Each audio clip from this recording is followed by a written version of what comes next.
kita lakukan di Career Center, kemudian apa sebenarnya dampaknya sama mahasiswa nanti.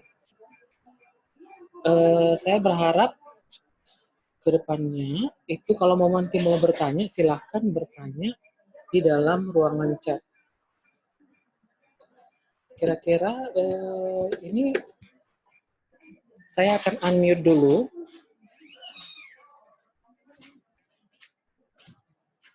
Ada yang bisa dengar saya? Kira-kira di layarnya itu berupa gambar ataupun slide saya? Halo. Saya ingin menyapa dulu peserta online kelas ini. Ada Adit, ada Angelis, ada Cynthia, ada Gian, ada Togi, ada Sofia. Oke. Halo.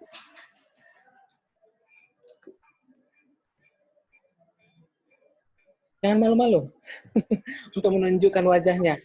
Nanti kita ini dulu, kita kenalan dulu, baru nanti saya akan mulai materinya.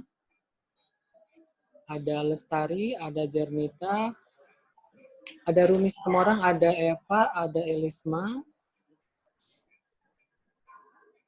Oke.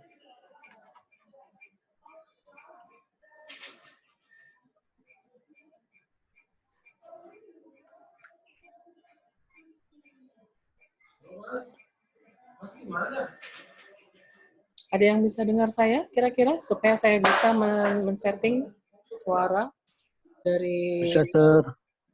Oke. Baik, terima kasih sudah menjawab.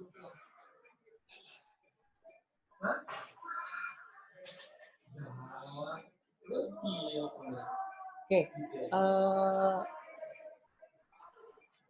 Sharing kelas ini juga akan di-share di Instagram Live, tapi di Instagram itu pesertanya tidak bisa bertanya.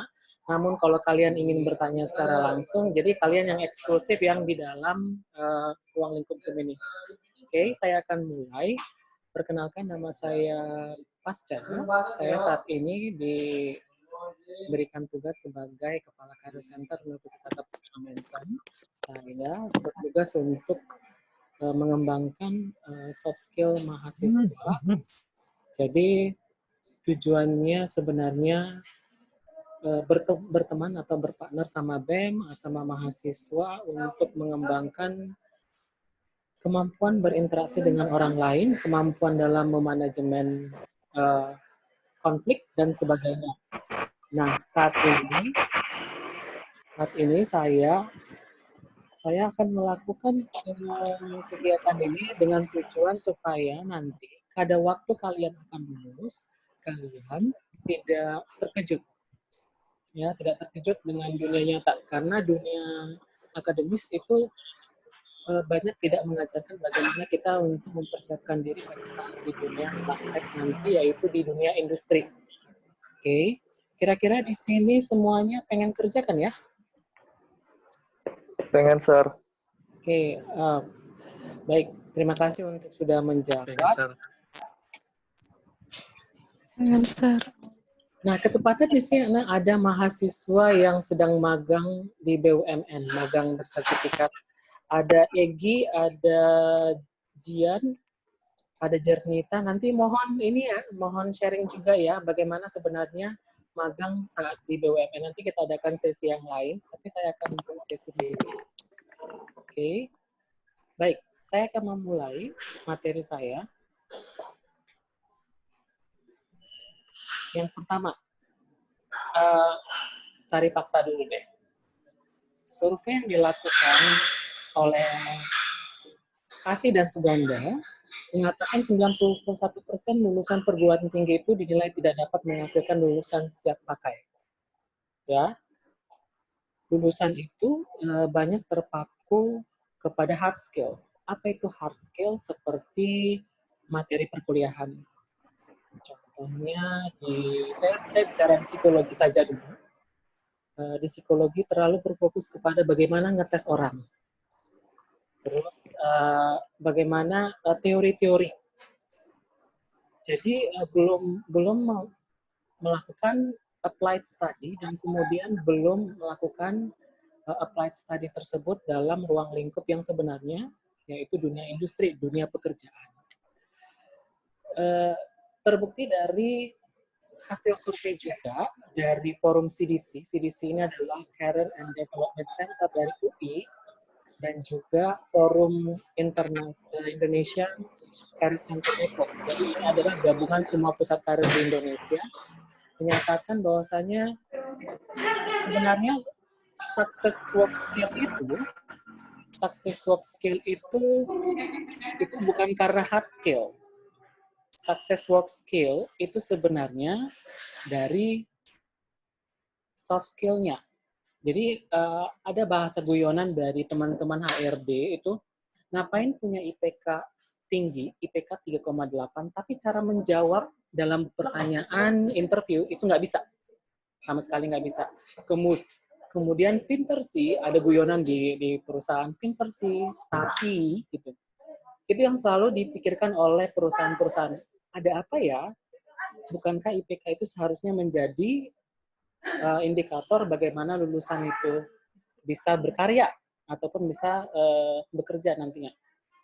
Itu sama saja seperti yang diungkapkan Menteri Kemdikbud sekarang. Kita memasuki di era di mana gelar itu nggak menjamin kompetensi, lulusan tidak menjamin kesiapan berkarya, dan pun juga akreditasi tidak menjamin mutu gitu. Dan memang sekarang, apalagi dunia sekarang itu kan sangat berubah sangat drastis ya. Oke, sekarang saya percepat. Nah, sebelum saya ke dalam ini, saya akan mengajukan polling. Saya akan mengajukan polling kepada semua orang. Tolong yang di dalam ruangan ini dijawab pollingnya. Tenang saja, polling ini tidak akan mengungkapkan siapa yang menjawab.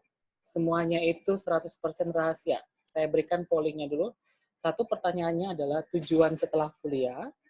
Di handphone Anda ataupun di laptop Anda sudah ada 2 pertanyaan. Tujuan setelah kuliah. Kemudian pertanyaan kedua, katakanlah Anda ingin melamar pekerjaan. Kesulitan apa yang Anda temui? Silahkan untuk menjawab dulu. Untuk adik-adik, ya sudah ada yang menjawab. 2 orang sudah menjawab. Silahkan, iya.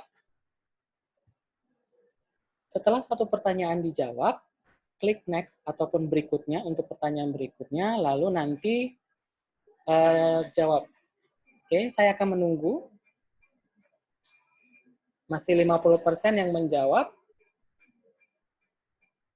Silakan menjawab yang lainnya. Saya akan tunggu. Ini untuk membuktikan bahwasanya kita di kondisi yang sama. Meskipun kata orang A, B, C, D, kita ternyata di kondisi yang sama sesuai dengan yang saya utarakan di dalam slide.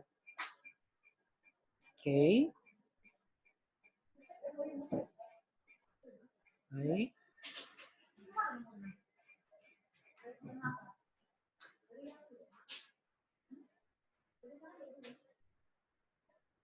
Oke.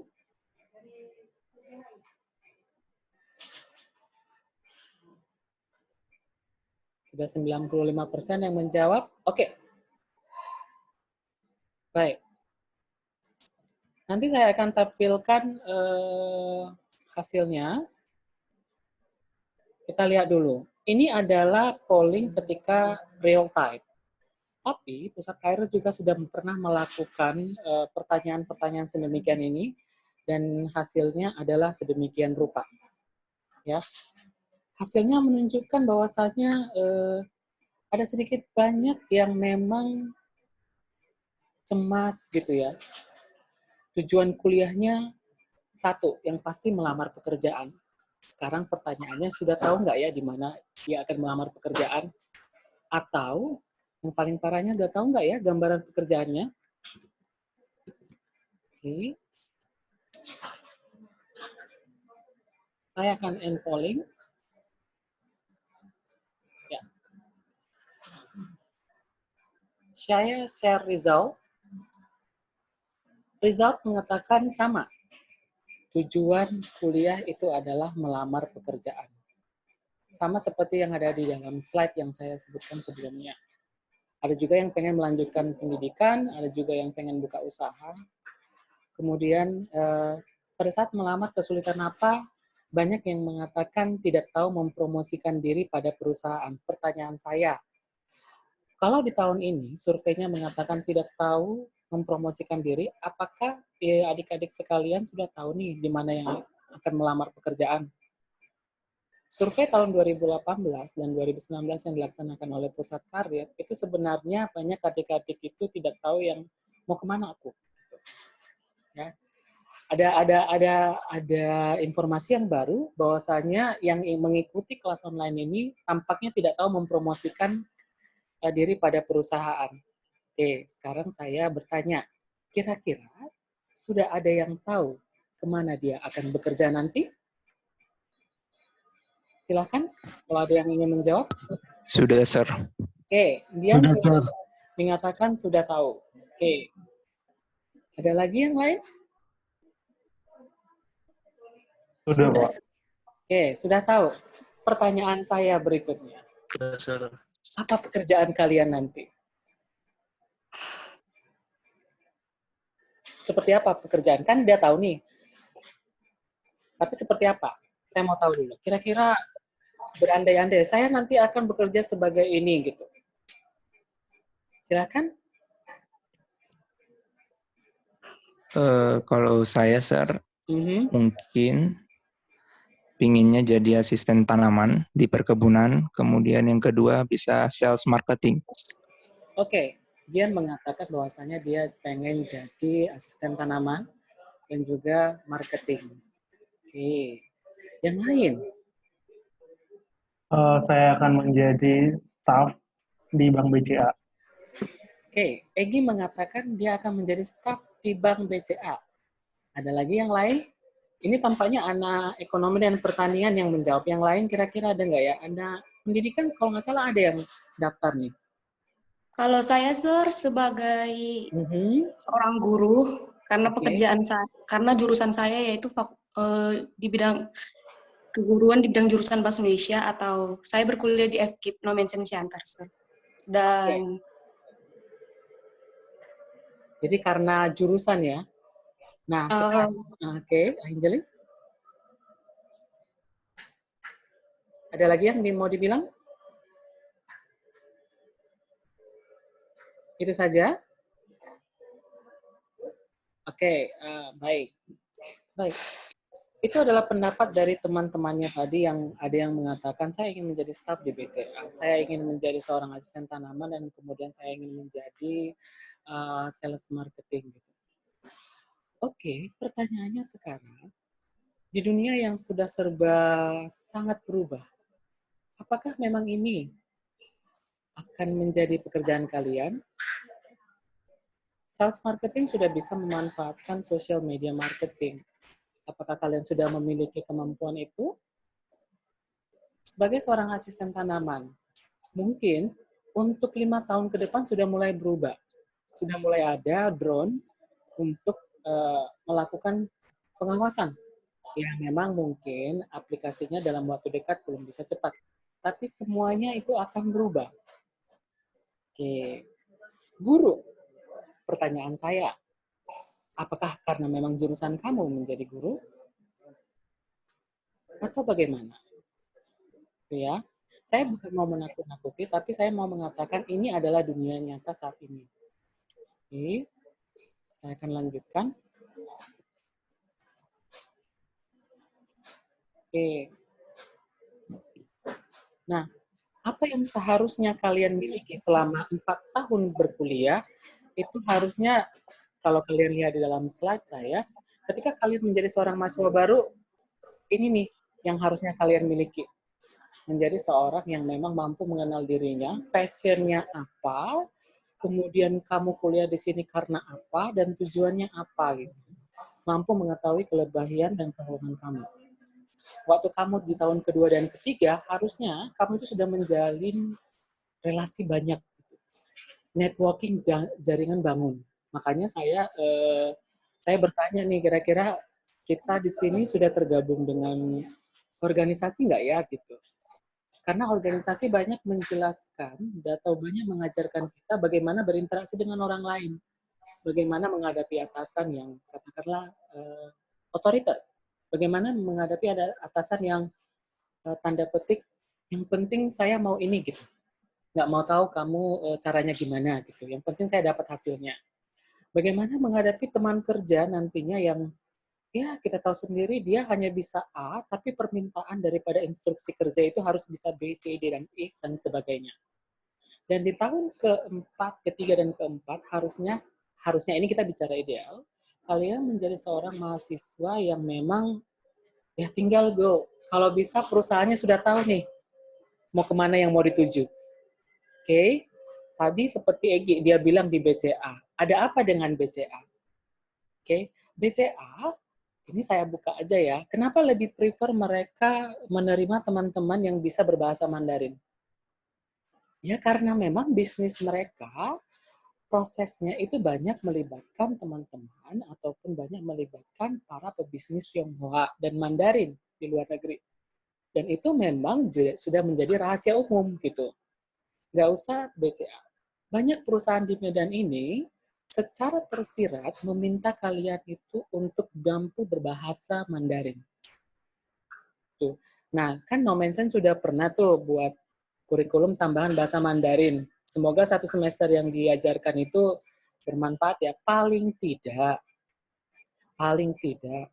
tahu apa yang diomongkan oleh orang lain gitu. Oke, saya akan lanjutkan. Tapi tunggu Pak. Kalian sudah membangun diri, tapi sekarang sudah ada pandemi gitu. Kalau di Amerika, data yang terakhir tanggal 19 Mei 2020 dikatakan 30 juta orang sudah mengajukan unemployment bantuan. 30 juta orang di Amerika. Di Indonesia, menurut Kompas, 1,7 pekerja kena PHK dan dirumahkan. Ya, sekarang memang sangat berubah ya. Baik dari yang terkecil, dari tukang sapu, bahkan sampai presiden pun bisa dalam tanda petik pusing saat ini. Terus gimana kami yang baru mau akan lulus gitu? Gimana kami mau mendapatkan pekerjaan? Bahkan pekerjaan saat ini sudah mulai berkurang gitu.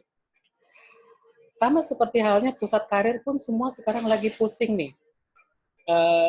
Pusat karir kita di Nomensen sudah mendapatkan 2 batch, tapi untuk batch kedua nih, yang rencananya untuk magang bersertifikat di BUMN, itu akhirnya dipending dulu ya sama pemerintah, dikatakan bahwasanya kita melihat situasi. Oke. Dan juga banyak pekerjaan yang di-postpone. Info lowongan itu banyak di-postpone atau di-pending. Ada kalau di pusat karir sendiri ada 3 lowongan di email yang saya terima, itu akhirnya mengatakan kita postpone dulu Pak. Gitu. Ada juga yang WhatsApp saya Pak, mohon informasi lowongan pekerjaan ini di hold dulu karena situasinya lagi tidak memungkinkan. Gitu. Terus bagaimana kalian yang akan lulus? Gitu. Jadi jangan takut sebenarnya. Kalau misalnya ada tantangan, selalu ada kesempatan sebenarnya untuk di masa saat ini. Oke, sebelum saya berikan bagaimana persiapannya, saya akan berikan dulu ini. Sebenarnya kalian itu mau cari kerja atau mau cari karir? Ya, mau cari kerja atau cari karir? Di sini kan banyak turunan milenial ya. Kalau milenial itu kan biasanya mengatakan, aku mau karirku seperti ini, work-life balance, mau sambil kerja, menikmati hidup, dan segala macamnya. Ujung-ujungnya mencari pekerjaan dulu. Kalau mencari kerja, kalian seperti biasanya akan hanya berfokus kepada, nih kerja gajinya berapa. Ya, nih kerja paling tidak membuat aku seperti apa kehidupanku gitu. Apakah aku akan memenuhi kebutuhan hidupku atau bagaimana gitu. Dan biasanya kalau kalian mencari kerja itu nggak ada landasan yang namanya passion ataupun kemauan untuk mengaktualisasi diri. Percaya atau tidak, orang yang memang hanya berdasarkan setelah lulus akan bekerja, itu pasti hanya mencari pekerjaan aja gitu. Ada informasi lowongan buka, masukkan. Asalkan dia di situ jebak semua jurusan masukkan, semua jurusan masukkan gitu. Tapi itu sekarang juga demikian. Semua lowongan itu hampir terbuka untuk semua jurusan.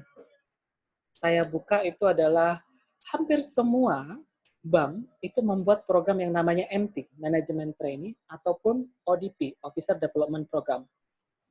Mereka sebenarnya, semua perusahaan ini sudah mulai tanda petik belum percaya kepada jurusan yang mereka, kepada lulusan yang mereka terima. Ya, dia jurusan psikologi. Tapi ternyata sewaktu dia diterima, dia nggak bisa ngetes. Dia sangat bisa meyakinkan pada waktu interview, tapi dia nggak bisa ngetes. Nggak bisa melakukan replacement table chart untuk penerimaan pegawai gitu. Belum bisa seperti itu. Dia nggak bisa ataupun tidak memahami banyak tentang undang-undang tenaga kerjaan. Ya, itu kondisinya sekarang. Jadi banyak perusahaan itu membuat embel-embel MT, embel-embel ODP. Sebenarnya mereka ingin menggodok lagi semua lulusan ini, meskipun mereka sudah lolos tahap seleksi, mereka akan godok sesuai dengan potensi mereka. That's why ada saja yang kalian akan temukan, dia jurusan teknik, tapi akhirnya ditempatkan pada sales. Kenapa? Ternyata potensi mereka itu lebih mampu dalam mempersuasi orang lain. Jadi dia dimasukkan ke dalam sales korporat. Jadi tujuannya dia adalah misalnya jual barang berat gitu, jual eskavator lah, jual apa gitu. Nah, kalau kalian mencari karir, itu kalian akan mencari passion-nya kalian. Kalian itu mampu dan bersemangatnya di mana. Ingat, kalau kalian bersemangat dan kemudian komitmen dalam semangatnya kalian itu kalian sudah berbicara tentang passion. Ya.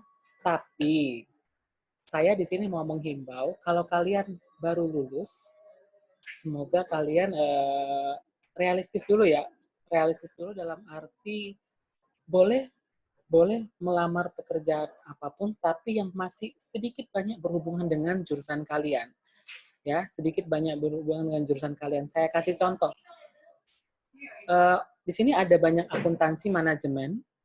Akuntansi manajemen itu tidak hanya berbicara tentang manajerial, HRD, nggak hanya itu sebenarnya. Kalian bisa juga loh menjadi seorang trainer, sama seperti anak psikologi. Anak psikologi nggak harus melulu menjadi seorang asisten psikolog, nggak harus melulu menjadi seorang tester, tapi dia bisa juga menjadi konsultan, trainer, menjadi staf HRD. Nah, makanya kalau kalian lihat juga lowongan, banyak staf itu, contoh saya kasih contoh itu HRD. HRD itu yang diterima manajemen, psikologi, hukum. Nah, guru juga demikian. Jangan hanya melamar di guru aja gitu. Ya. Tolong lamar di lain. Kalau kalian mau misalnya mau buat les private pun boleh.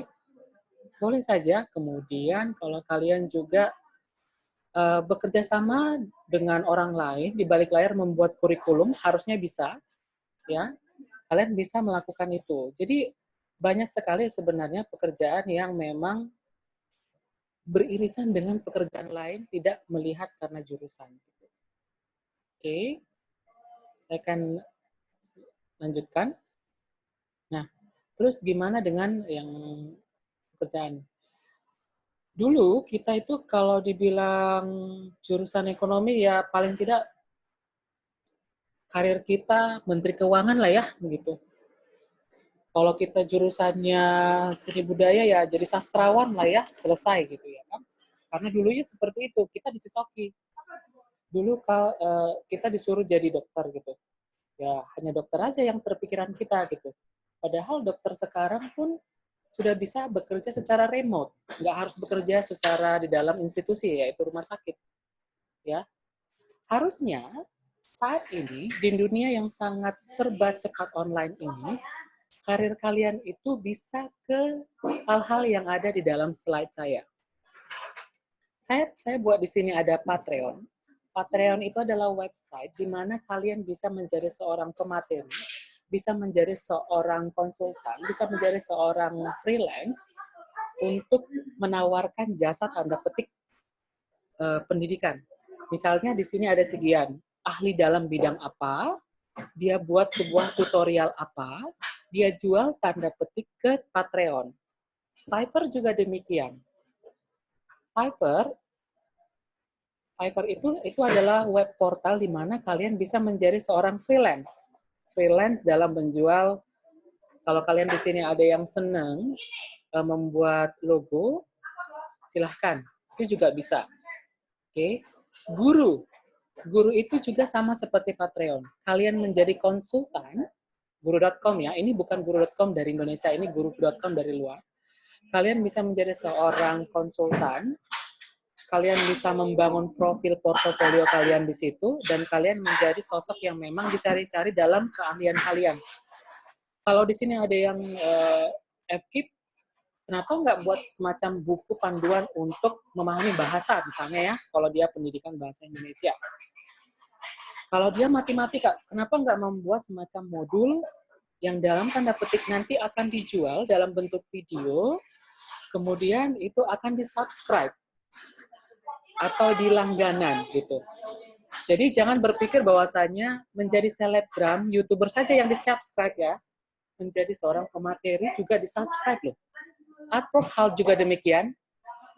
Nah, kemudian ini ada Indo Voice Over. Kalau kalian pernah mendengar iklan, itu kan ada tampilan video, kemudian ada suara. Ya, contoh iklannya KFC, garing dan lembut di luar, seperti itu kata-katanya.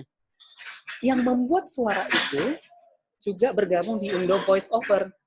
Jadi jangan salah, kalian harus temukan dulu passion-nya kalian, bisa jualan tanda petik gitu. Karena apa? Kalau kalian bekerja, itu sebenarnya kalian jualan kalian gitu loh. Bukan jualan sertifikat ijazah kalian gitu. SoundCloud bagi yang senang nyanyi nih. Kayak salah satu peserta nih, ada Gian ya, senang nyanyi. Jangan di WhatsApp status aja ya dibuat nyanyinya. Jangan cuma di YouTube. Daftarin di SoundCloud, buat sebuah tim, marketingkan, dan kemudian bisa diperdengarkan gitu. Ruang guru. Nah, kalau ruang guru ini sudah tahu bersama ya kita. Ruang guru ini kita menjual jasa pendidikan dalam bentuk video juga. Nah, yang terakhir ada Tokopedia. Kalau di Tokopedia, ingat, tidak hanya barang yang dijual, tapi jasa juga dijual loh, jangan salah. Ya, kalian bisa lihat di situ jasa apa, ada. Selalu ada. Oke. Kemudian saya lanjut. Nah, saya lanjut ke bagaimana sebenarnya kalian nanti untuk lebih realistis temuin pekerjaan, alami dulu deh pekerjaan itu seperti apa, alami dulu dinamika pekerjaan itu seperti apa, kemudian lanjut. Oke. Ini adalah hasil survei di Mesir. Ya. Hasil survei di Mesir, tapi ini banyak digunakan oleh semua pebisnis. Karena sekarang kita kan di dalam masa pandemi. Karena di dalam masa pandemi, kita melihat banyak sekali bisnis yang jatuh. Kalau dalam survei bukan di Mesir ini, sama ternyata yang dialami di dunia. Bisnis turis bakal kena dampak. Nggak ada lagi yang pergi jalan-jalan. Nggak ada lagi yang melakukan pemesanan hotel. Nggak ada lagi yang bersenang-senang. Nggak ada lagi yang mau pergi-pergi gitu. Karena dalam kondisi pandemi sekarang. Bisnis aviation, ya, penerbangan. Nah, bagi yang bercita-cita untuk ke perusahaan penerbangan atau pelayaran gitu ya kan, karena senang dengan jalan-jalannya, pikirkan dulu, realistis dulu. Ini adalah bisnis-bisnis yang kemungkinan dalam survei mereka itu akan terkena dampak. Jadi, sebagai seorang calon lulusan nantinya, realistis melihat perusahaan. Kenapa realistis melihat perusahaan? Lihat kedepannya perusahaan tersebut akan bertahan atau tidak. Ya, kalau Gian nih kan itu Gian kan agrikultur atau pertanian masih bertahan nih, bolehlah mau ke PTPN, mau ke Simas, mau ke Lonsum, silahkan gitu ya. Silahkan untuk melakukan pencarian perusahaan, tapi harus realistis, ya harus realistis. Food processing, oke? Belum apa kelas tiba nih. Oh, udah habis nama material. Oke. Oh, Selanjutnya,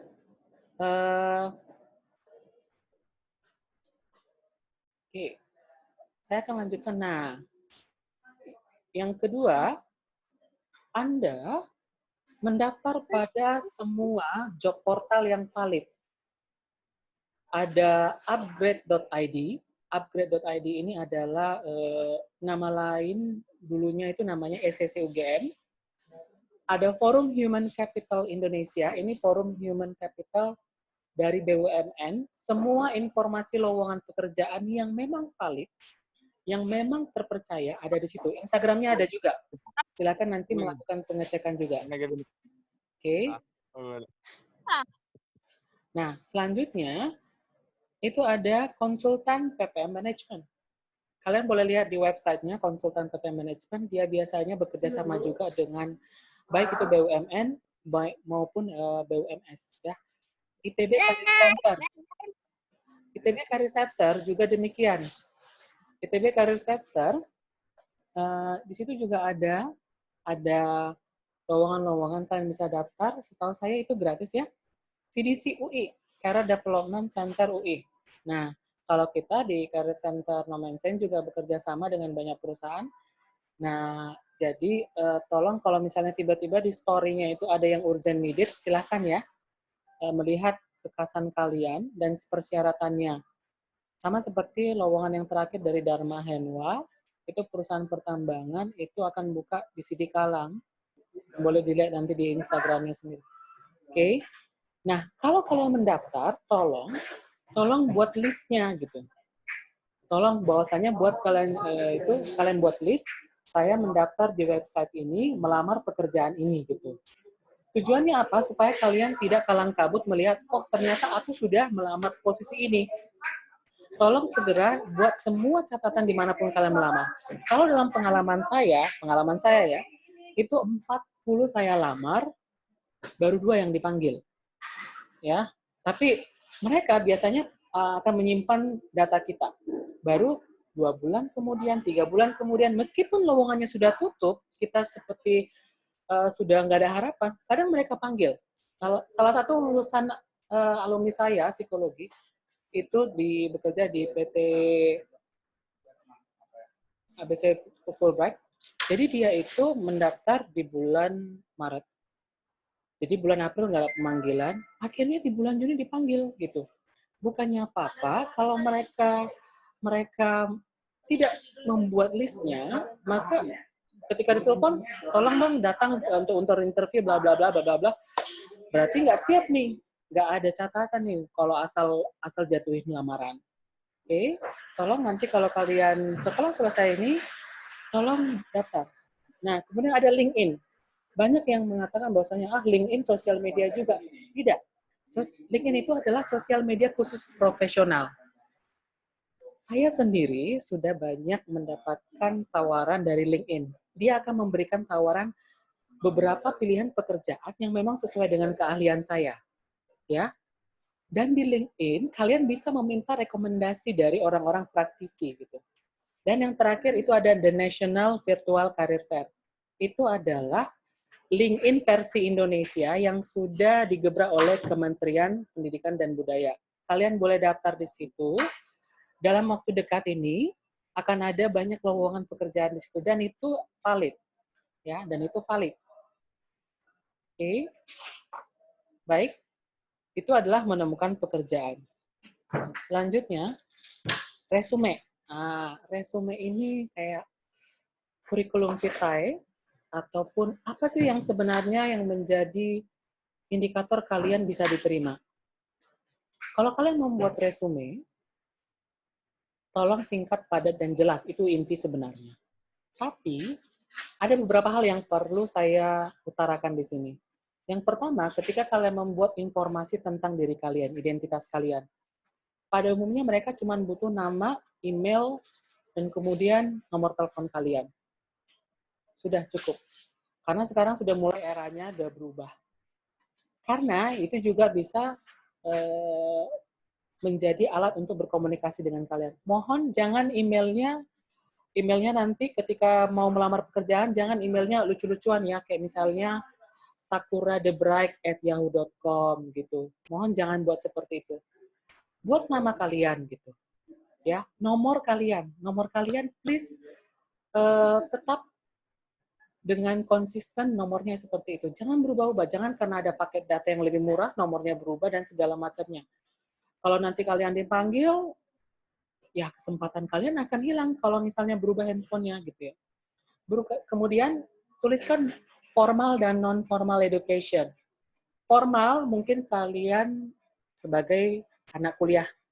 Non-formal education itu adalah semua pelatihan pendidikan yang kalian miliki atau yang pernah kalian lalui selama mungkin kalian kuliah. Dan kenapa saya bilang selama kalian kuliah? Karena begini, ketika kalian kuliah, mendapatkan IPK yang terbaik itu adalah sebuah kewajiban dan hal wajar. Ingat, hal wajar. Jadi kalau IPK kalian 3,5 sampai 4, itu wajar. Karena memang wajar kalian mendapatkan itu. Itu memang ketika kalian kuliah, memang wajib belajar. Tapi, kalau kalian bisa membuktikan diri kalian selama rentang kuliah, kalian bisa mengembangkan diri kalian, misalnya mengikuti pelatihan apa, sesuai dengan jurusan. Yang misalnya akuntan, mungkin ikut khusus brevet A, B, dan segala macamnya. Yang manajemen, ikut pelatihan leadership, HR strategik. Yang psikologi, ikut workshop ini, bla bla bla bla. Yang pendidikan atau FK, ikut membuat pelatihan modul, dan bla bla segala macamnya.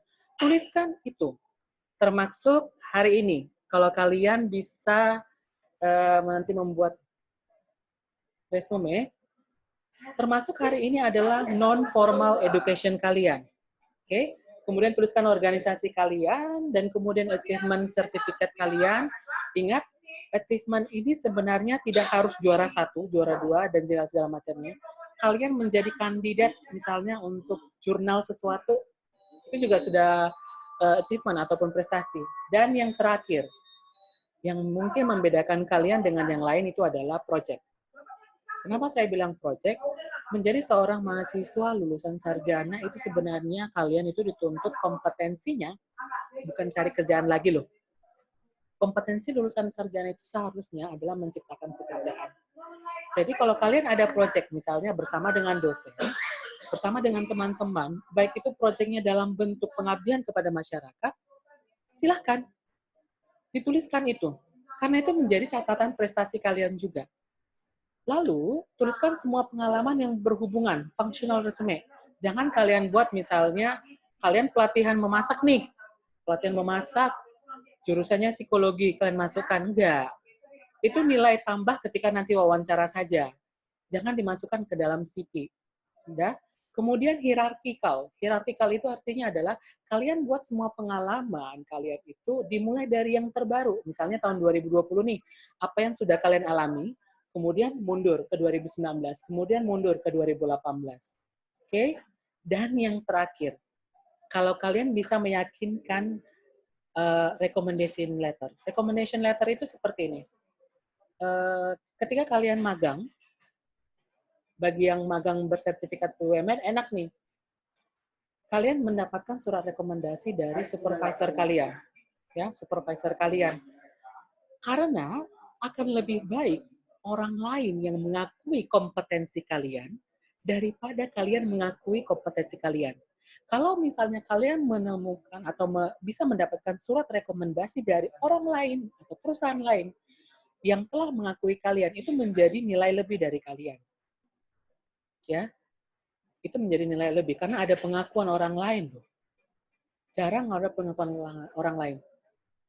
Misalnya ada yang sudah pernah magang, hubungi tempat magangnya.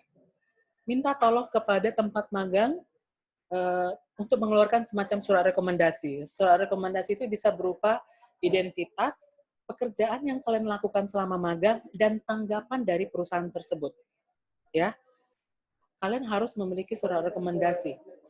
Kalau saat ini, yang paling penting di masa-masa dunia industri revolusi 4.0 ini, project achievement kalian penting, dan kemudian recommendation letter. Ya, itu penting banget ketika CV itu disertakan nanti. Baik, saya lanjutkan ke berikutnya. Online resume video. Nah, mungkin bagi orang yang bertanya, Sir, Pak, itu kan sudah kita buat CV nih. Kok ada lagi online resume video? Ada. BPJS Ketenagakerjaan tahun 2020 dan 2019 itu sebenarnya sudah memulai loh kalian melamar dengan merepresentasikan diri kalian melalui sebuah video. Boleh nanti dicek videonya di YouTube. Buat saja nanti video pelamar BPJS Ketenagakerjaan. Udah, kenapa? Kalian kan zaman milenial. Kalian itu kan di masa-masa yang sudah sangat lumrah orang memiliki video profil, ya, video profil.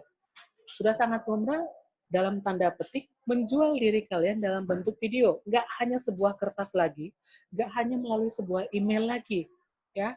Sekarang sudah mulai banyak perusahaan yang menetapkan ini. Oke, kalau kalian diminta untuk membuat video profil, tolong perhatikan aturan video profil. Kalau di BPJS Ketenagakerjaan, mereka memberikan waktunya, durasi berapa menit. Ya, tolong perhatikan setiap aturan main yang mewajibkan video profil untuk di-upload. Perhatikan skenario. Skenario itu semacam intro, memperkenalkan diri kalian, kontennya kalian bisa apa, dapat dari mana kemampuan ini, kemudian waktu closing. Closing itu harus bisa meyakinkan pada perusahaan, ya. Jangan mengatakan pilihlah saya gitu ya, macam lagu aja itu, pilihlah aku jadi pacar kamu gitu, enggak, bukan seperti itu. Tapi kamu bisa meyakinkan bahwasanya kamu memang mampu mengerjakan tugas-tugas dari posisi yang kamu lamar. Oke, kemudian yang terakhir edit sewajarnya. Kenapa dibilang edit sewajarnya? Karena kalian di masa yang segala sesuatunya sudah serba instan, Viva Video sudah ada, KineMaster sudah ada, edit sewajarnya. Edit sewajarnya kenapa? Karena kalian akan melamar sesuai dengan kemauan, keinginan, dan passion kalian. Nah, jangan terlalu mengedit seperti mengedit ingin menguploadnya ke YouTube gitu ya. Nggak perlu gitu. Yang penting pesannya tersampaikan dan kalian pun dalam menyampaikan itu sangat mencerminkan profesionalitas kalian. Berikutnya, interview. Nah, interview itu ada 5 pertanyaan yang selalu diberikan oleh perusahaan. Jelaskan diri kamu siapa gitu. Yang pertama, menjelaskan diri kamu itu harus sesuai dengan resume kalian tadi. Kalau seandainya tanya jawab, ya, harus sesuai. Jangan berbeda. That's why kalau ketika kalian melakukan perubahan, refreshing daripada resume ataupun portofolio, perlu diingat apa perubahannya dan kepada siapa diberikan. Gitu loh. Ya. Kemudian pertanyaannya aktivitas Anda. Nah, untuk menjawab ini, Anda harus menjawab yang memang sewajarnya aktivitas Anda selama masa tunggu. Ya, selama masa tunggu, saya bilang nggak masa nganggur ya.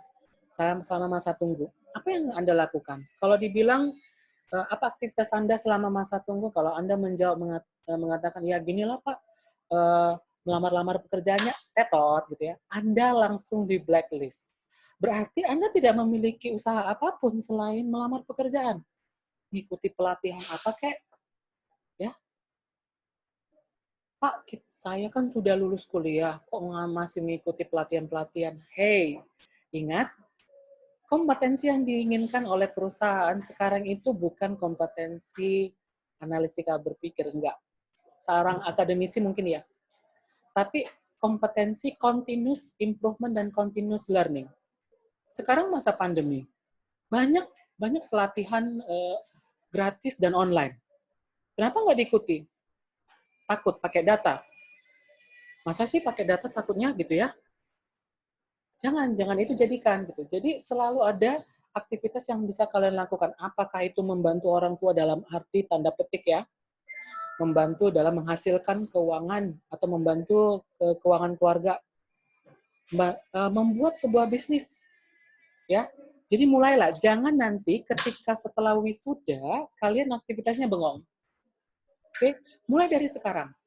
Kalau ada yang lagi persiapan untuk administrasi wisuda, pikirkan tuh apa pekerjaannya selama masa kosong. Kemudian goal, pertanyaan ketiga, ngapain Anda melamar di tempat saya gitu? Apa motivasinya sebenarnya? Dulu ada tuh waktu pelatihan seperti ini juga ada yang mengatakan dalam 5 tahun saya akan menduduki posisi seorang manajer. What? Ya, tujuan Anda itu harus realistis. Tujuan Anda realistis. 5 tahun bisa apa sih gitu? Kalau kalian masuk sebuah BUMN, kalian masuk misalnya jalur dari Officer Development Program. 2 tahun pertama itu kalian masih dalam masa evaluasi gitu loh. Baru kemudian kalian diterjunkan. Maka dari itu, belajarlah proses-proses seleksi dari setiap perusahaan. Ya, ada yang menitik beratkan administrasi dulu, tes psikologi, wawancara psikolog, wawancara user, ada yang seperti itu. Tapi untuk program-program ODP dan segala macamnya, malahan kalian dibuat 1 tahun dulu kalian dalam masa tanda petik percobaan. 1 tahun lo bayangkan gitu ya. Baru diikat dulu gitu. Jadi pelajari semua rentetan struktur organisasinya. Kalau kalian ingin menetapkan sebuah tujuan dan ingin melamar dalam pekerjaan tersebut. Baru pertanyaan keempat yang paling umum ditanyakan, baik itu seorang psikolog yang di-hire untuk menyeleksi, maupun user, weakness dan strength. Nah, kelebihan dan kekurangan. Banyak dari antara kita, saya rasa itu ketika saya tanya kelebihan, malahan kebanyakan menjawab kelebihan kekurangan. Ya, jangan waktu ditanya kelebihan, utarakan saja kelebihan. Jangan takut mengatakan bahwasanya sombong kali ini gitu. Enggak. Tidak, ya. Ketika kalian mengatakan kelebihan kalian, di situ adalah standing point kalian, titik negosiasi kalian. Tapi cara ngomongnya bahwasanya kalian bisa ini, namun merasa masih perlu mengimprove. Ya, waktu dibilang, kalau saya ditanya apa kelebihan saya adalah mampu merencanakan sebuah proyek dan saya mampu membuat proyek tersebut terlaksana mulai dari awal persiapan sampai seleksi. Saya juga mampu untuk melakukan feedback ataupun evaluasi terhadap proyek yang saya lakukan. Lalu ketika ditanya weakness, nah ketika ditanya weakness ini harus realistis ya. Banyak sekali ketika saya wawancara, yang terakhir-terakhir itu saya wawancara itu, apa kelemahan kamu? Kelemahan saya terlalu tepat waktu. Hey, tepat waktu itu bukan kelemahan gitu loh. Itu kelebihan. Mungkin karena tepat waktu, kamu jadi orangnya kaku. Maka katakanlah bahwasanya saya orangnya kaku ketika sudah menentukan jadwal ataupun sudah menentukan jam untuk ketemu, namun belum bisa untuk menepati janji gitu. Jadi utarakan seperti itu. Lalu ketika mengutarakan kelemahan, kasih tahu dong solusi yang sudah pernah kamu lakukan. Lagi-lagi ingat, kompetensi continuous improvement, continuous learning. Oke, baru yang terakhir, pertanyaan, how do we trust you this position? Bagaimana cara kamu meyakinkan posisi ini? Nah, ini adalah sebenarnya rangkuman dari pertanyaan 1 sampai 4. Tolong, seperti yang dikatakan di dalam slide, formal lex based on resume. Kamu nggak perlu terlalu meyakinkan mereka sampai kalian gagal. Enggak. Ada itu responden yang saya tanya, dia sangat menggebu-gebu sampai akhirnya 1, dia gagap, 2, kehilangan informasi yang akan dia berikan. So, santai aja gitu ya. Santai aja mengungkapkan, yang penting kalian mengingat poin-poin yang penting kalian utarakan. Nggak langsung bisa menjawab pun nggak apa-apa. Kamu bisa mengambil waktu untuk berpikir. Ya, yang penting etikanya. Nah, kemudian, Pak, gimana dengan online interview? Kedepannya dalam masa pandemik ini, kalian akan mengalami perubahan dari online interview. Apakah itu menggunakan Skype, apakah itu menggunakan Google Meet, apakah itu menggunakan metode seperti ini, Zoom. Ya, tolong jangan gaptek. Masa kalian itu adalah masa yang paling enak. Saya pernah online interview itu dengan perusahaan di Singapura, Accenture, itu melalui Skype. Please, kalau kalian mengalami ini, on time. Ingat, on time. Udah? Kenapa? Karena itu akan melihat etika kamu nanti saat bekerja. Yang kedua, minimize technical issue. Kalau kalian sudah tahu bakalan menjadi video online ataupun interviewnya secara online, face to face melalui sebuah gadget, tolong minimalisir yang kemungkinan akan menjadi isu-isu teknis. Tolong jangan lagi ada isu yang namanya sinyal lelet. Nah, kalau sudah pasti dia akan direncanakan jadwal interview melalui online, tolong dong gitu ya, gadgetnya tolong diperbaiki, jangan banyak memori, sinyalnya tolong pakai datanya di full-kan, seperti itu. Mohon persiapkan diri seperti selayaknya mungkin hari ini ya, gitu. Kemudian still behave and use work wardrobe. Nah, jangan mentang-mentang karena interviewnya secara video online gitu, jadi hanya atasnya aja tuh yang berpakaian formal. Ada saja perusahaan itu yang saya pengen tahu bagaimana kamu mempresentasikan, nanti dibilang dalam sebuah interview online-nya. Terus gimana? Masa sih kalian atasnya doang yang pakaiannya formal, yang bawahnya enggak gitu? Oke. Kemudian don't forget for warmly greet and confidently ending conversation. Nah, dalam interview secara online, secara video online, baik melalui aplikasi apapun, mohon beritahu bahwasanya kalian berterima kasih untuk mendapatkan kesempatan wawancara ini gitu. Kalian bisa mengatakan thank you for this opportunity. I will introduce myself. Bla bla bla bla bla bla bla. Oke, jangan langsung-langsungnya. Jangan kemudian gara-gara memperhatikan lawan bicara itu antara kamera, antara layar. Kamera, layar, kamera, layar, kamera, layar, kamera, layar, gitu. Kalau kalian bisa menitik beratkan kepada kamera, fokus ke kamera.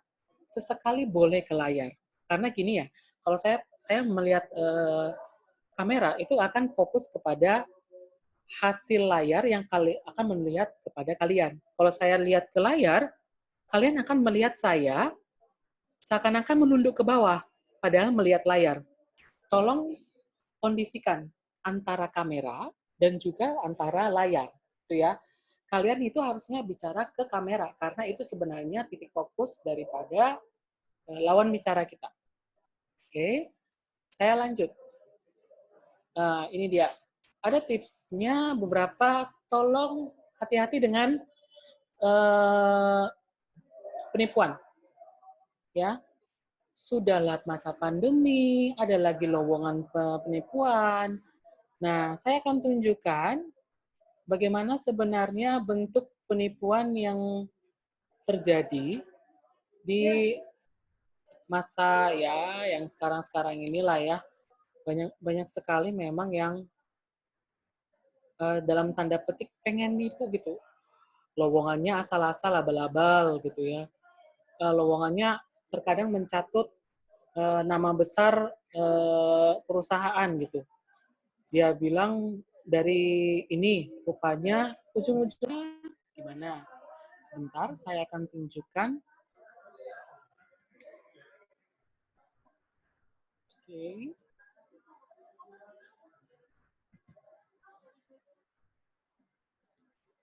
Ini adalah yang dialami oleh alumni saya. Dia mendapatkan email yang mengaku dia adalah perusahaan PGN gitu. Oke, saya akan tampilkan. Jadi mohon ketika kalian nanti sudah punya email yang dipergunakan untuk pekerjaan, tolong jangan ini ya, jangan asal berikan email nomor kepada orang lain. Nah ini adalah contoh penipuan. Di layar mungkin kalian akan melihat bahwasanya PT Perusahaan Gas Negara Persero, undangan seleksi bla bla bla bla. Untuk mengetahui itu adalah penipuan, kalian boleh lihat langsung. Satu, nggak pernah sejarahnya jamnya ini sama semuanya ya. Yang kedua, ini nggak pernah sejarahnya semua perusahaan itu mewajibkan untuk membayar sebuah agen travel. Enggak. Berhati-hati dengan ini, ya. Tidak pernah perusahaan. Saya pernah mendapatkan informasi lowongan pekerjaan, saya ditelepon, interview by phone. Lalu saya ingin diterbangkan kemarin waktu itu dari Jogja ke Jakarta. Saya langsung di email tiketnya, ya. Bukan diminta untuk membayar, kemudian nanti setelah di tempat diganti, enggak. Itu adalah modus-modus penipuan. Dan perusahaan pertama yang kena ini adalah perusahaan CPI, Chevron Pacific Indonesia. Ya, sehingga sebenarnya semua perusahaan itu tidak pernah menitikberatkan bayaran. Enggak pernah. Percaya sama saya, apalagi kalau BUMN. Ini, PGN ini kan BUMN ya. Masa sih saya beli tiket dulu, baru reimburse setelah sampai di sana, nggak masuk akal ya. Nggak masuk akal, apa jaminannya gitu. Oke, mohon nanti tolong perhatikan lowongan-lowongan pekerjaan yang sedemikian rupa. Ya, beware gitu, hati-hati. Oke, berikutnya, sosial media Anda adalah your public profile for company. Mulai dari sekarang, tolong sosial medianya, Instagramnya, tolong dong dihilangkan story-story yang Hai guys, kita lagi di sini. Tolong dong story-story-nya itu atau postingannya itu yang terlalu dalam tanda petik hedon ya. Karena perusahaan sekarang tinggal memasukkan nama kalian, itu udah langsung dapat tuh Instagram kalian, email kalian, langsung dapat. Percaya deh sama saya. Telkom sudah melaksanakan ini. Jadi sosial media kalian itu dijadikan public profile untuk di-screen dulu. Ya. Mau Instagram, mau Facebook, kayak mau private pun kalian buat, ingat. Sekali kalian buat di internet informasi kalian, kan nggak mungkin langsung private ya. Itu langsung terekam di internet. Makanya ada istilah what everything goes in internet goes forever, gitu ya. Kalian sekali posting selamanya jejaknya tidak akan bisa dihapus. Percaya deh, kenapa itu berbicara tentang server. Kalian mengakses WiFi di kampus, tersimpan di server kampus. Ke server operator, tersimpan di server operator gitu ya. Tolong jangan asal sembarangan gitu ya. Posting-postingnya gitu. Apalagi kalau saya lihat, dosen ini gimana sih gini gitu ya. Semua itu bisa diakses sekarang. Wong kalian juga pasti punya program seperti program Get Contact.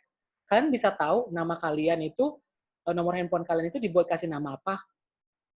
Kalian juga bisa lihat WhatsApp Spy, Instagram Spy. Ada kan aplikasinya? Ya, mohon jangan, karena mau tidak mau kita itu bergerak kepada sebuah revolusi industri 4.0 yang ya sekarang sudah beneran online gitu ya. Ini kuliah kita aja online. Sidang aja online. Update and upgrade your skill during pandemic. Jadi banyak loh. Dari Bright Talk, Thomas Institute, yang tadi National Virtual Career Fair, seperti kita sekarang, banyak pelatihan yang gratis. Ya, banyak pelatihan yang gratis. YouTube pun banyak tutorial gratis sebenarnya kalau kalian bisa memanfaatkan tersebut. Tapi sekarang kan zaman online, butuh sertifikat, sebuah pengakuan.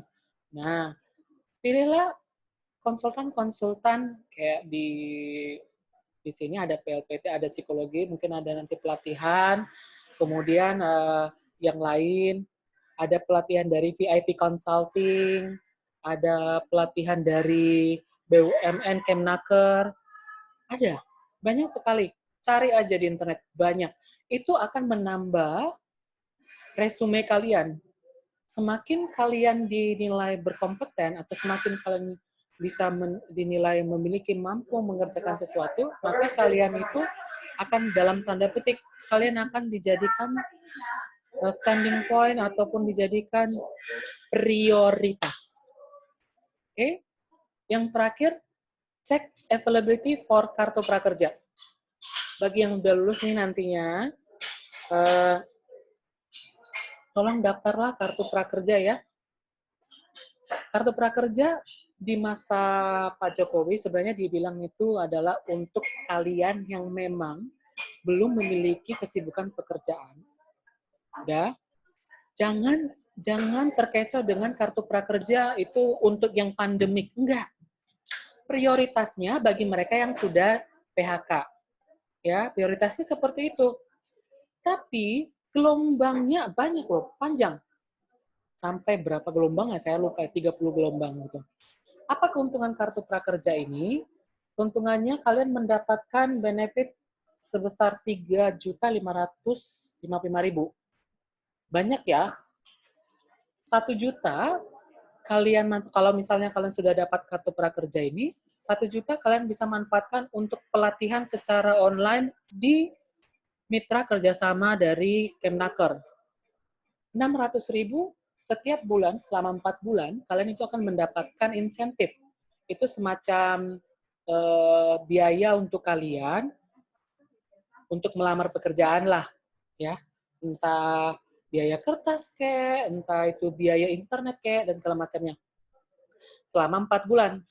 Dan yang terakhir, 155.000 nanti kalian akan dapatkan ketika kalian sudah selesai melaksanakan semua pelatihan dan kemudian melaksanakan feedback.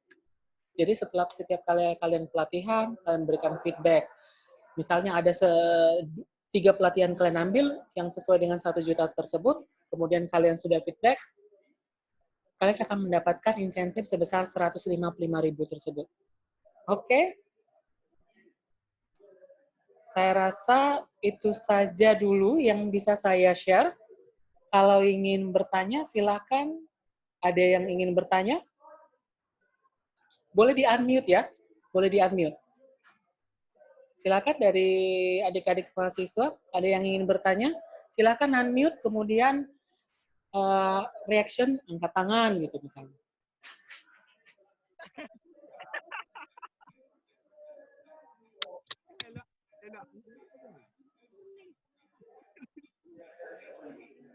Silakan. Ada yang ingin bertanya?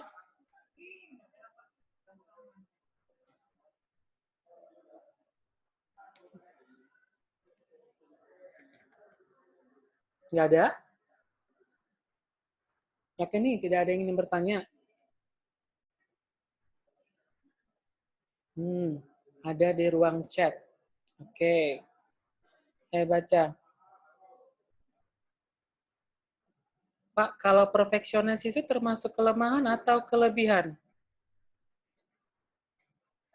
Itu kelebihan anak muda perfeksionis.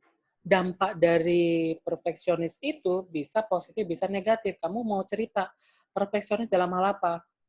Kamu perfeksionisnya misalnya mengikuti aturan. Saya perfeksionis Pak orangnya. Saya mengikuti aturan apa yang dibilang diutarakan oleh misalnya oleh dosen, saya ikuti semua dari A sampai Z gitu. Namun itu bisa menjadi kelemahan dampaknya, sehingga saya sulit menerima orang lain yang tidak sesuai dengan aturan daripada dosen. Oke, everything ada 2 hal seperti koin lo ya. Nah, oke. Itu untuk Togi. Untuk Jessica, bagaimana cara membuat kesan pertama yang baik pada saat wawancara? 30 detik pertama sampai 3 menit pertama, kalau wawancara kalian itu secara tatap muka, bukan online ya, secara tatap muka, mulai dari pintu, ketika kalian mau masuk, langkah kalian, ketika kalian meminta izin, itu diperhatikan. Apa yang diperhatikan? 3 hal. Wardrobe, ya, pakaian. Kalau kalian interviewnya tatap muka langsung ya, misalnya datang ke perusahaan, pakaian. Kok bisa sih pakaian gitu ya? Ingat, kalian itu kan orang luar ya, mau masuk ke dalam perusahaan. Masa sih kalian mau berpakaian seperti ugal-ugalan gitu ya? Perusahaan Korea, operator Korea, itu alumni saya ada tuh, Marga Utagalung itu. Jadi dia itu mau melamar ke operator Korea. Jadi dari atas sampai bawah dilihat. Bukan karena pakaiannya bermerek, tidak. Tapi karena pakaiannya memang pantas dipakai oleh dirinya. Pakai yang memang pas di kamu, nyaman di kamu. Masalahnya kan kita sekarang kan susah ya cari nyaman sama kita seperti apa gitu. Karena nggak pernah bertanya sama orang lain gitu. Aku gimana gitu. Terus ini yang paling sulit. Katanya jangan menilai dari cover. Tidak. Saya paling tidak suka filosofis don't judge book by its cover. Ya. Itu filosofis itu jangan diterapkan pada semua hal, tidak. Begini loh. Kalau ketika kalian melamar, kalian diinterview, pakaian kalian dilihat karena apa? Kalian pantas tak mewakili dari perusahaan yang akan kalian lamar? Kalian sudah tahu perusahaan Korea yang akan dilamar. Ya pakaiannya itu jangan asal hitam putih. Kalau nggak dibuat aturannya jangan asal hitam putih dong. Bisa bermain dengan warna, bisa. Siapa bilang nggak bisa? Ya. Kalau dibuat hitam putih, silakan ikuti ya hitam putih gitu. Oke. Yang kedua yang akan diperhatikan ketika kalian akan membuat kesan pertama itu adalah word. Kata-kata yang kalian munculkan. So, saya bukan rasis, saya bukan anti suku dan segala macamnya. Kalian melamar, tolong perhatikan yang kalian lamar. Apalagi yang cowok nih kan. Kalau misalnya mau melamar ceweknya kan kalian pasti perhatikan keluarganya. Perhatikan dong perusahaannya gitu. Kalau dia memang perusahaan multinasional, tolong berperilakulah atau mengucapkan kata-kata yang multinasional. Bahasa Inggris bila bisa, bila perlu ya. Bahasa Inggris. Ya. Kemudian kalau bahasanya nasional ya silakan gitu. Perusahaan keluarga silakan. Jangan terlalu nampak dialek Batak kita itu, gitu ya. Bukannya mau bilang nggak bisa, enggak. Berlatihlah gitu. Berlatihlah terus. Yang pertama wardrobe. Yang kedua itu adalah word-nya kalian. Kata-kata. Dan yang ketiga, the way you talk. Oke? Cara ngomong kalian gitu ya. Cara ngomong berbeda dengan konten. Cara ngomong kalian, please, kalau bisa jangan bahasa pasarannya dimasukkan. Oke? Jangan lupa mengetuk pintu, the way etiquette kalian. Jangan lupa mengetik itu kalau misalnya interviewnya secara langsung ya, diundang gitu ya. Mohon seperti itu. Oke. Saya rasa itu dari Jessica. Begini, ini kan secara online ya. Boleh loh bertanya secara online. Saya pengen tahu juga bagaimana kalian mengutarakan sesuatu secara online. Jangan takut. Masih hidup kok kalian nanti setelah seminar ataupun workshop ini. Boleh saya duluan, Pak? Oke, silakan, Togi. Oke. Gini, Pak. Kemarin udah pernah mengikuti wawancara, tapi bukan untuk pekerjaan, tapi untuk adanya tes pelatihan. Nah, kemarin ada pernah kawan saya itu tidak lolos dalam pelatihan tersebut karena ada satu kekurangannya. Di sini, apakah pada saat misalnya HRD menanyakan satu pertanyaan kepada kita, apakah kita langsung jawab atau misalnya gini, kita bilangkan maaf, terima kasih atas pertanyaan dari Bapak, saya akan menjawab. Apakah perlu begitu, Pak? Gitu. Oke, saya mau bertanya dulu, Togi. Ini perusahaan apa ataupun pelatihan apa yang dilamar? Tes pelatihan apa? Kemarin waktu relawan pajak, Pak. Oh, relawan pajak. Oke, baik. Pada waktu relawan pajak, di sini ada nih yang menang relawan pajak, Egi nih. Nanti bisa sharing langsung aja. Tapi yang mau saya bilang adalah, kalau misalnya dia bertanya, kalau kalian bisa menjawab, silakan menjawab. Tapi jangan terkesan terburu-buru.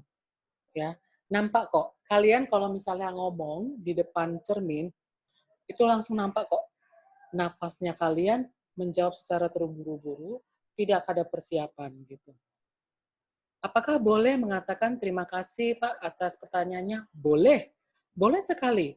Tapi jangan terus-menerus gitu. Atau yang paling sering muncul kata-kata, siap Pak, saya akan menjawab. Siap Pak, mau ini ngapain gitu ya? Emang kita melamar apa gitu. Jadi kalau misalnya menjawab itu, kalian boleh ada jeda waktu, tapi jangan lama dong. Mikirin, apa sih maksud dari pertanyaan dari si pewawancara? Ya, coba pikirkan. Gitu. Apa maksudnya? Terutama apalagi kalau ada pewawancara 2. Kalau di PLN dulunya sih 2 ya, ada satu psikolognya, ada satu orang PLN-nya. Itu memang disengaja tuh, Togi, saling menjawab, saling bertanya 2 hal gitu. Ya, cara jawabnya, baik Pak, terima kasih. Saya akan jawab dulu pertanyaan dari Bapak ini. Kenali ya siapa pewawancaranya, pasti dia akan mengenalkan dirinya. Baru saya akan menjawab pertanyaan Bapak ini atau Ibu ini gitu. Oke. Kemudian kalau ketika menjawab, ingat apa yang kalian jawab gitu loh. Tadi dikatakan Togi bahwasanya karena kelemahan. Kelemahan apa? Saya nggak tahu ya. Relawan pajak itu kan orang yang dibutuhkan adalah mampu komunikatif, mensosialisasikan bahwa pajak itu penting. Itu yang paling penting sebenarnya. Berarti kemampuan komunikasinya sudah terjamin nggak gitu ketika nanti dia menjadi seorang yang memang bisa mengkomunikasikan tentang informasi pajak gitu. Saya rasa bukan karena satu kelemahan, pasti ada pertimbangan yang lain, Togi. Oke, Togi? Itu kemarin menurut dia, Pak. Oh, menurut orang yang mengalami wawancara tersebut ya. Belum tentu dari orang si pewawancaranya gitu. Iya. Jadi kalau mau melihat kompetensi apa sih yang dibutuhkan di dalam melamar, perhatikan job requirement. Job requirement itu kayak persyaratan kerja. Bukan karena lulusan sarjana S1 ini. Enggak. Ketika ada kalian melihat job requirement-nya, yang pertama itu adalah mampu bekerja di bawah tekanan. Cari tahu pengalaman di mana kalian memang mampu bekerja di bawah tekanan. Apakah itu tiba-tiba tugas sekaligus pada deadline yang sama gitu ya, atau tiba-tiba permintaan dosen mewajibkan apa gitu. Kemudian dibilang yang paling sering syarat dari pekerjaan itu adalah mampu bekerja se-Indonesia. Contohnya seperti itu, mampu bekerja di mana saja. Artinya apa? Penyesuaian diri kalian harus bagus. Penyesuaian diri berhubungan dengan apa? Mampu berteman dong, mampu menjalin relasi dong, mampu berkenalan dong, mampu mempertahankan orang lain dong, gitu loh. Ya, mampu menghadapi konflik dong. That's why ketika kalian nanti wawancara, pikirkan job requirement-nya apa. Terus pekerjaan yang kalian lamar itu memang seperti apa sih pekerjaannya gitu. Ya. Oke, Togi? Oke. Ada yang bertanya nih. Fredinan, ya silakan Fredinan. Baik, saya terima kasih kesempatannya. Di sini saya mau bertanya, ada 2 pertanyaan saya. Pertanyaan yang pertama, bagaimana cara meyakinkan yang mewawancari kita ketika kita mewawancarainya di perusahaan itu harus ada orang dalam. Karena juga saya pengalaman sebelumnya, saya pernah mengajukan untuk magang di sebuah perusahaan BUMN. Terus katanya di situ harus ada orang dalam. supaya bisa masuk ke dalam perusahaan itu. Terus di sini saya mau tahu bagaimana cara supaya saya bisa meyakinkan sehingga saya bisa diterima walaupun tidak ada orang dalam, Ustaz. Yang pertama itu. Yang kedua, di perusahaan yang punya saudara, maksudnya keluarga, perusahaan keluarga. Jadi di sini kan, Ustaz, ketika kita punya orang dalam, maksudnya di perusahaan itu, jadi kita nggak perlulah untuk mengikuti standar-standar wawancara itu bagaimana segala macam. Toh ujungnya kita diterima. Jadi di sini bagaimana juga untuk cara mengatasi yang seperti itu, Ustaz. Misalnya apakah perlu kita lagi mempersiapkan diri, toh ujungnya nanti kita diterima, atau bagaimana, Ustaz? Oke, baik.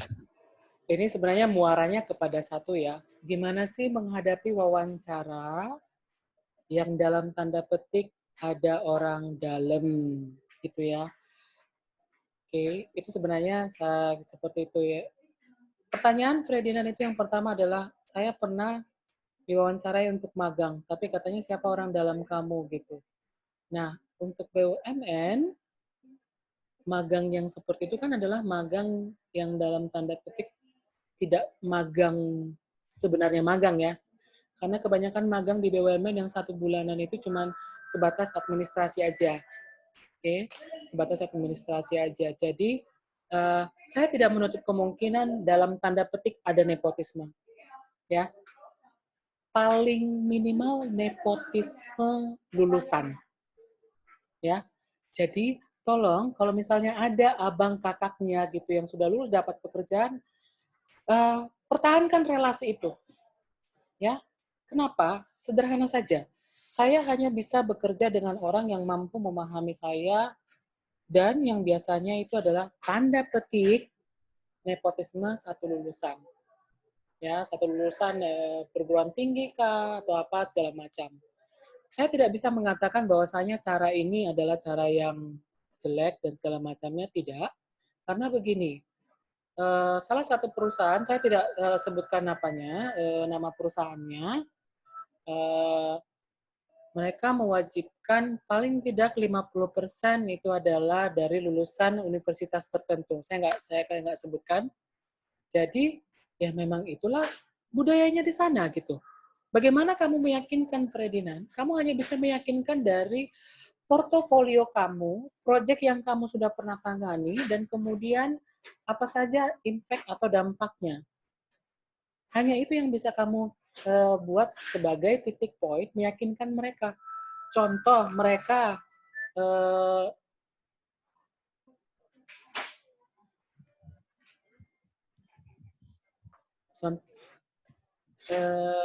misalnya kalian itu melihat sebuah kesempatan. Sebentar ya.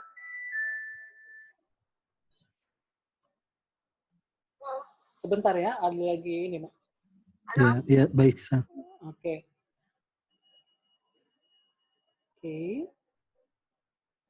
Nah, tuh. Kemudian, jadi kalau misalnya kalian mau meyakinkan, tolong dong. Apa sih yang kalian punya gitu sih? Saat ini misalnya kalau kalian melamar ke PLN, apa sih yang dikerjakan PLN gitu saat ini? Energi terbarukan, dari hulu sampai ke hilir katanya. Seperti apa sih energi terbarukan itu? Telkom dan Telkomsel. Apa sih yang sedang dikerjakan oleh Telkom dan Telkomsel gitu? Makanya saya bilang tadi, cari tahu sebenarnya apa yang sedang dikerjakan tempat di mana kalian akan melamar. Ya, supaya jangan kalian nanti kelabakan gitu. Pajak, ya, Kementerian Pajak. Apa sih yang dikerjakan gitu oleh Kementerian Pajak? Kalau kalian ingin melamar ke situ pada waktu wawancaranya nanti, ya, supaya kalian dikatakan, oh, nih anak memang dia mengikuti tempat di mana dia akan bekerja, memang dia tahu solusi yang sedang dihadapi masalah oleh tempat ini gitu loh. Jadi jangan kosong. Capek memang, namanya juga melamar ya, kalau kerjaan melamar ya, segala cara untuk meyakinkan. Yang paling lupa dilakukan adalah cari tahu apa yang dibutuhkan oleh perusahaan di mana kalian bekerja gitu loh. Oke, Dinan? Iya, Ustaz. Oke, thank you. Oke, saya akan menjawab Dari Angelis, dari chat. Pak, ada tidak tips bahasa tubuh yang harus kita hindari saat wawancara? Karena dulu saya ada pengalaman saat testing, SMA Plus gagal saat wawancara dan teman-teman bilang ada bahasa tubuh yang tidak sesuai. Ya, ini memang ada bahasa tubuh yang tidak sesuai yang bisa dijadikan indikator. Ketika kalian ngomong, kalian seperti saya nih, saya ngomong tapi ada bahasa nonverbal saya. Tangan saya seperti ini, ya. Tangan saya mengutarakan sesuatu. Oke, pertanyaannya, nonverbal yang dimunculkan oleh seorang Angelis Sibagarian itu seperti apa? Waktu meyakinkan saat testing SMA Plus. Apakah kalian itu nonverbal? Nonverbal itu tidak hanya bahasa tubuh ini ya, bahasa mata, ya. Oke, mata kalian itu bisa berbicara. Itu benar. Ah, enggak benar itu katanya. Kalau kalian gugup bahasa tubuh kalian melalui macro expression, kalau kita mengatakannya di psikologi macro expression, itu biasanya mata kalian itu akan kiri kanan, kiri kanan, kiri kanan. Kalian nggak bisa melihat mata kalian, enggak. Siapa yang bisa melihat matanya pas waktu wawancara? Tunggu ya Pak, saya pakai cermin dulu, melihat mata saya. Enggak kan? Oke. Bahasa tubuh, contoh ketika berkeringatan, tidak menyediakan lap. Jadi dengan gagap gempitan nih melakukan pengelapan di mana-mana gitu. Kemudian tidak tegak dan santai. Okay. Bahasa tubuh kalian itu bisa mencerminkan kepercayaan diri kalian untuk meyakinkan para pewawancara ataupun perusahaan. Oke, saya itu dulu, Angelis. Untuk ada mau ditanya Angelis kira-kira?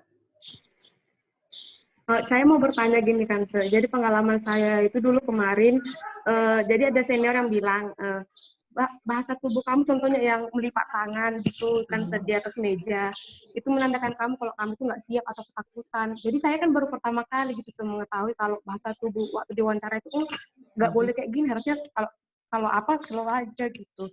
Jadi itu masukan juga betul atau enggak? Benar. Ketika tangan kalian terlalu terpaku seperti ini, itu sebenarnya kalian itu mengatakan bahwasanya, aduh cepatlah ini berlalu wawancara gitu ya kan, aduh ya, kemudian gugup gitu ya, kayak aduh apa sih nanti yang mau ditanya gitu ya kan, aduh nggak tahu apa-apa. Kemudian ketika tangan itu berada di atas meja, kemudian kayak seakan-akan mendominasi gitu loh. Seakan-akan mendominasi. Kemudian kalian kebingungan. Kemudian coba perhatikan di cermin deh nanti. Ya, atau berlatih sesama wawancara. Ya, sesatu sesama kalian. Coba berlatih. Ketika kalian berlatih, kalian akan melihat dan kemudian mendapatkan feedback. Ya, gak ada yang bisa saya katakan selain berlatih. Oke, Angelis? Baik, Sir. Oke. Baik. Saya jawab pertanyaan dari Adit. Bagaimana nanti jadinya kondisi pekerja staf pegawai sering berinteraksi kontak langsung dengan orang? Seperti trainer, asesor di era new normal ini, apakah ada kuota lowongan yang bakalan jadi sedikit atau bakalan nggak ada lowongan selama era pandemi?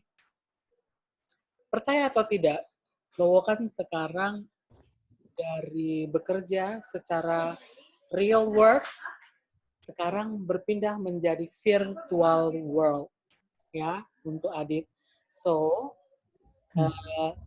komunikasi saat melakukan hal seperti ini, teamwork saat melakukan hal seperti ini, melakukan pekerjaan melalui sebuah aplikasi, contoh aplikasi yang paling sering digunakan untuk bekerja itu adalah monday.com, kemudian kepastian kalian dalam melaksanakan pekerjaan yang berhubungan dengan teknologi itu tolong ditingkatkan gitu. Nggak ada lagi cerita kalian nggak bisa nge-zoom seperti ini. Nggak ada lagi cerita kalian nggak sharing melalui Zoom atau menunjukkan karya kalian. Nggak ada lagi cerita yang namanya gagok, gempita internet, dan segala macamnya gitu ya. Gitu, Adit. Sebenarnya Oke, Sir. bukan makin sedikit sih. Justru saya bilang makin banyak peluangnya. Saya memang jadi pemateri bukan hanya di sini. Saya di konsultan lain pemateri gitu. Dibayar juga, ada juga loh yang mau bayar. Kenapa? Gitu. Ilmu yang saya sampaikan kurang lebih sama dengan yang saya katakan sekarang, gitu loh. Ini kan karena saya di mama saya utarakan gitu loh. Oke, ada pertanyaan. Oke, thank you. Thank you. Ada pertanyaan dari siapa nih tadi nanya? Bagaimana mendaftar kartu prakerja? Cynthia Dolorosa. Oke, nanti ada sharingnya kali ya. Saya ada alumni, ada juga di sini staf humas kami, namanya Ibu Nela.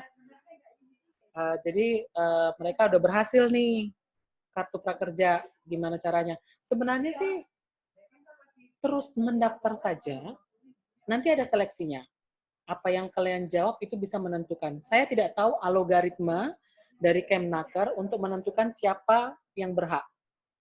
Tapi yang saya tahu pasti adalah kartu prakerja memang diberikan kepada mereka yang betul-betul butuh dan betul-betul terverifikasi oleh sistem ataupun data dari Kemnaker gitu loh.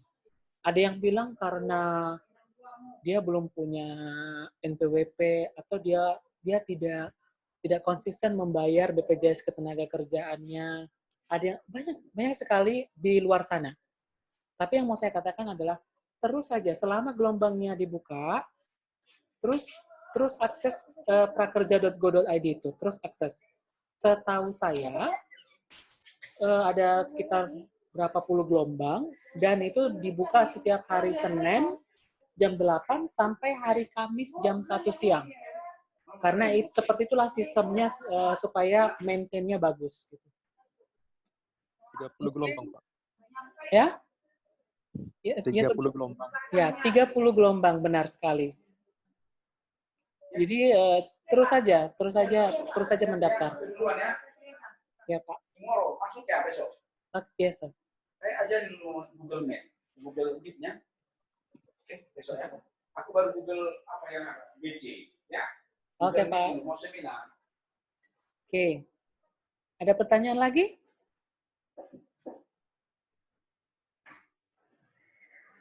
Izin bertanya, Sir. Oke, Memo ya, silahkan Memo. Ini mahasiswa yang mau magang kian ini. Mau magang ke Pelindo 2 kian ini, aduh gara-gara COVID nih. Ya, silahkan Memo.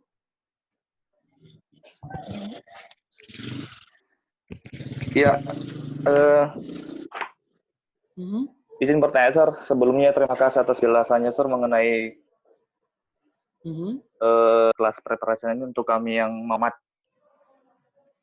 Oke. Nah, jadi mungkin pertanyaannya mengenai karya, Sir, ya. Oke. Kan sekarang kita udah memasuki era revolusi industri 4.0, 4.0, di mana banyak tantangan global ke depannya.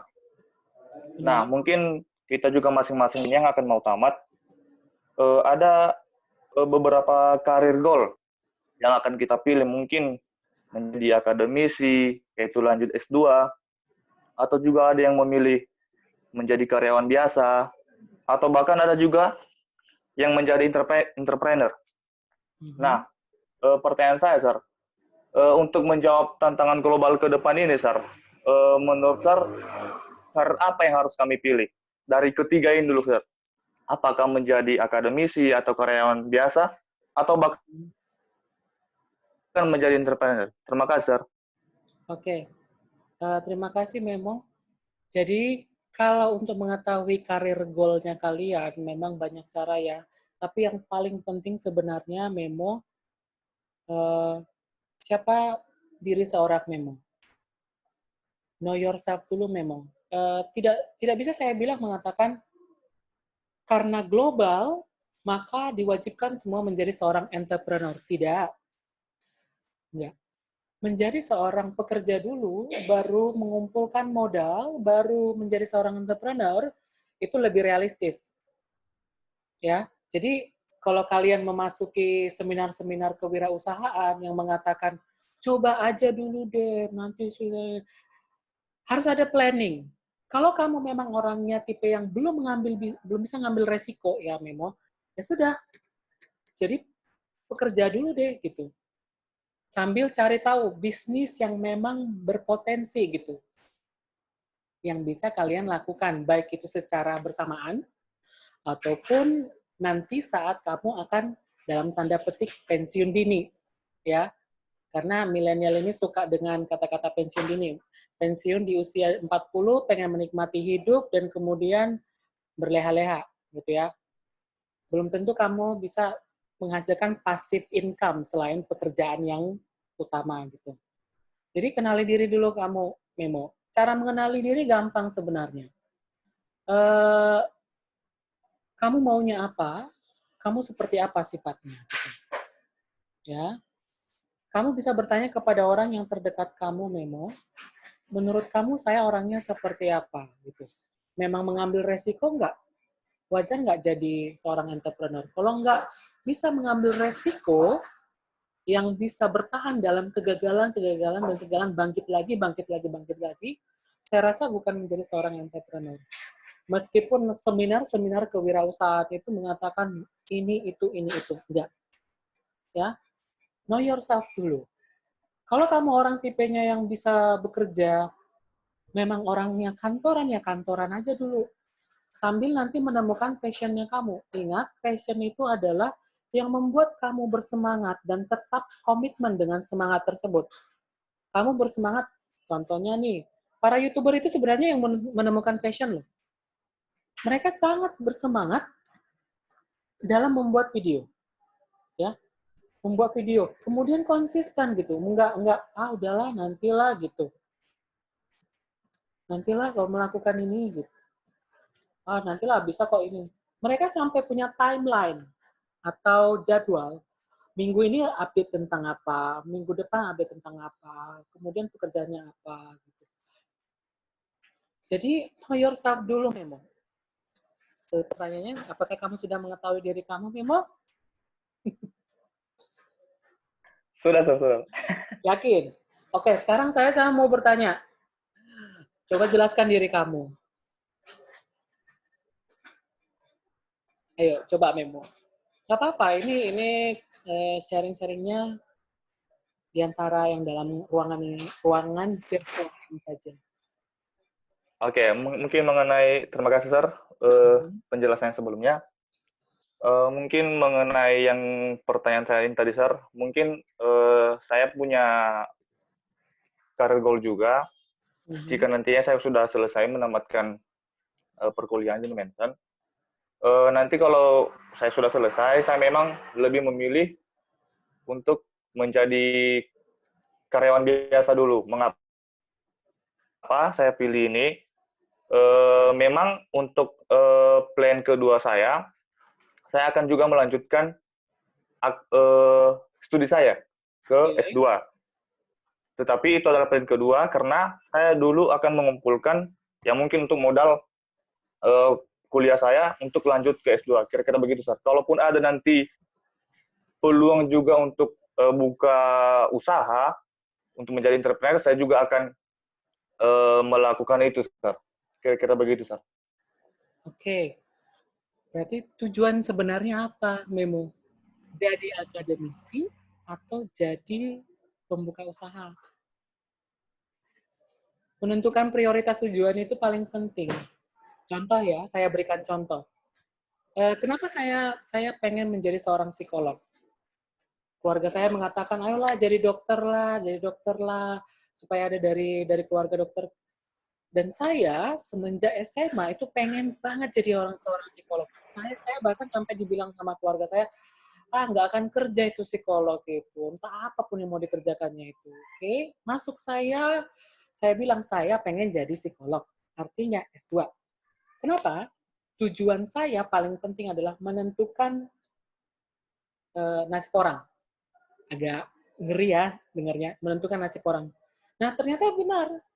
Saya menjadi seorang psikolog, saya bisa menentukan dari wawancara, saya bisa merekomendasikan dia masuk, tidak masuk, atau dalam kondisi dipertimbangkan.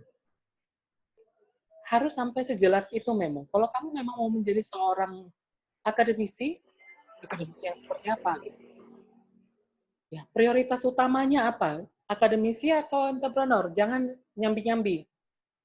Ya. Karena begini, menjadi seorang pekerja 8/5. Menjadi seorang pengusaha yang tidak dibicarakan oleh semua seminar kewirausahaan adalah dia bekerja setiap jam. Kenapa? Yang dipikirkan bagaimana usahanya bertahan, bagaimana usahanya untuk lanjut, seperti itu. Oke, bukan menurunkan maksud kalian, enggak.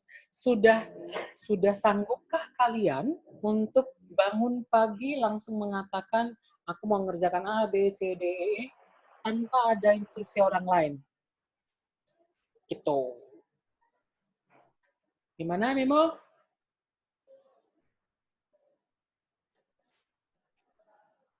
Halo, Mimo. Iya, Pak. Iya, Sir. Gimana tanggapan saya kira-kira? Memang saya udah punya prioritas, Sir. Yang saya bilang tadi, saya memang prioritasnya menjadi karyawan profesional dulu, Sir. Nah, nanti kalau misalnya sudah ada modal untuk melanjutkan S2, saya akan lanjut S2. Dan jika saya lihat ada peluang untuk buka usaha, untuk menjadi entrepreneur, jika sudah selesai juga S2, saya juga akan melakukan itu menjadi entrepreneur, Sir. Kira-kira begitu, Sir. Oke. Berarti karir yang sebenarnya kamu tuju adalah yang sama seperti saya, konsultan. Konsultan adalah orang yang bergerak di bidang akademisi dulu, pendidikannya dulu, seiring dengan waktu baru bangun jaringan, dan kemudian pada akhirnya membangun usaha konsultan. Seperti itu. Oke, Memo. Semoga tercapai lah. Iya, terima kasih, Sir. Oke. Amin, Sir. Kira-kira ada lagi yang bertanya? Ya, 10 menit lagi lah maksimal ya. Udah 2 jam, hampir 2 jam gitu. Ada yang mau tanya kira-kira?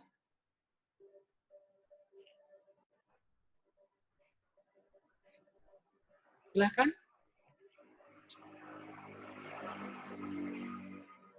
Nggak ada? Oke. Kalau memang tidak... Sir. Oke. Kalau tidak ada lagi, selayaknya seminar online gitu ya kan? Saya pengen tahu wajah-wajah kalian dong, supaya saya bisa screenshot nih, saya bisa laporin ke atasan saya. Ini nih yang sudah mau belajar di masa pandemik ini, bagaimana mempersiapkan diri gitu. Silakan. Iya. Banyak sekali ya. Oke. Pertanyaan terakhir terbisa, Sir. Ada pertanyaan terakhir. Ya, terakhir. Silakan. Nggak apa-apa ya, yang terakhir. Dasar. Oke, silakan. Nggak apa-apa ya, kawan-kawan ya, rekan-rekan ya. Mungkin juga ini penting untuk kawan-kawan ya, yang udah gabung di kelas online ini. Kan tadi sempat Sir bilang kalau ada batch kedua magang di BUMN ya. Ya. Nanti kalau misalnya udah terrealisasi itu, Sir, apakah kami ini, terutama dulu yang udah gabung di dalam kelas online ini, apakah kami bisa memungkinkan untuk bisa mendaftar? Oke. Atau bagaimana, Sir? Terima kasih. Oke, sebenarnya ini bocoran jadinya ya. Oke, magang BUMN bersertifikat itu sebenarnya ada 2. Satu untuk mahasiswa, satu untuk lulusan. Tahun lalu sudah dilaksanakan kedua-dua ini. Akhir tahun lalu sudah ada seperti yang di sini kan sudah ada tuh yang gabung tuh. Boleh ya. Nanti akan ada persyaratannya, satu yang persyaratannya masih mahasiswa dan satu persyaratannya itu yang baru lulus. Sebenarnya di sini sudah ada ya yang sudah lulus di mahasiswa. Halo, Gian, Egi. Sir, bagaimana kalau yang sudah pernah ikut magang itu cuma kesempatan sekali aja kah? Kalau mengikuti setelah alumni bagaimana? Oke, sebentar ya Pak. Saya mau bilang begini, kalian yang sudah magang itu hanya sekali kesempatannya. Tapi bocorannya adalah kalau kalian bisa meyakinkan selama 6 bulan magang di sana dan kemudian kalian bisa mempertahankan kinerja, kan nanti kan ada evaluasi. Ini buat yang sudah magang bersertifikat BUMN ya. Mungkin yang lain bisa dengar dulu. Itu kalau sesuai kebutuhan mereka nanti akan hire kalian. Yang pertama mereka lakukan kontrak perpanjangan. Di Jawa sudah ada success story-nya, di Sumatera Selatan sudah ada success story-nya, Semen Padang. Jadi mereka kinerja 6 bulan selama magang BUMN, 6 bulan itu dinilai. Jadi dipilih, dijadikan kontrak dulu. Baru nanti dimasukkan ke dalam program rekrutmen internal untuk menjadi karyawan tetap. Seperti itu. Oke, Gian. Jadi untuk secara mahasiswa hanya sekali ya, tapi kegiatannya nanti bisa berulang kali kalau kalian bisa meyakinkan perusahaannya. Oke? Baik, Sir. Makasih, Sir. Oke, Terima kasih, Sir. Oke, saya screenshot dulu nih. Oke, saya screenshot dulu. Sebenarnya kalian itu juga dilihat di Instagramnya Career Center nih. Oke, saya stop share dulu. Kemudian saya akan beralih ke... Oke. Baik. Tunjukkan wajah kalian. Bergaya, senyum. Jangan pelit senyum. Oke. Jangan pelit senyum. Terima kasih banyak untuk hari ini. Semoga sukses. Kalau ada pertanyaan, tolong nanti ini ya, tanyakan ke saya langsung. Saya punya buat grup Telegram grup karena supaya menjaring alumni juga. Kalau WhatsApp grup itu kan cuma 300 orang yang bisa. Jadi maksud saya karena kedepannya pusat karir itu akan menjaring alumni, jadi membutuhkan grup yang lebih banyak yang bisa menjangkau. Nanti tolong email, perhatikan nanti pengumuman di Instagram untuk sertifikat kalian ya. Oke? Oke, Sir. Oke, terima kasih banyak. Thank you, Sir. Sukses. Terima kasih, Sir. Sukses, Sir. Semuanya sukses. Oke.